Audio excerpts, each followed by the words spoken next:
Cette Ligue des Nations est compliquée pour les Bleus. On est dans les arrêts de jeu du match. Pour l'instant, match nul, après une défaite face au Danemark. Donc compliqué. On est en fin de saison, t'as un match tous les 3 jours, t'es obligé de faire tourner. C'est évidemment pas l'équipe type. Déjà que l'équipe type, c'était... voilà, c'est terminé. Donc c'est terminé, officiellement, donc match nul. Voilà, voilà, voilà, et voilà. Bon, hein, je disais donc, match tous les 3 jours après une saison harassante. Tu es obligé de faire tourner l'équipe parce que, de toute façon, les titulaires sont un chouïa cramé de la saison, tout simplement.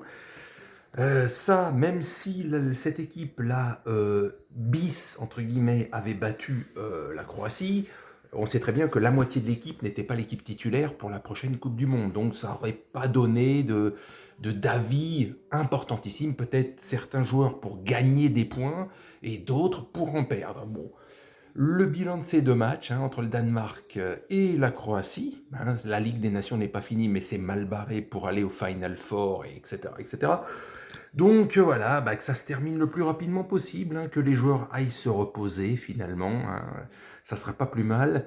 Le mondial, c'est dans moins de 6 mois, il n'y a pas de certitude sur le niveau de la défense.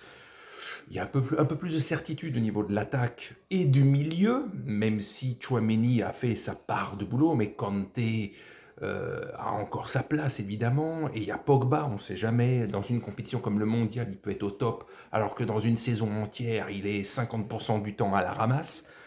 Donc voilà, des certitudes aucune.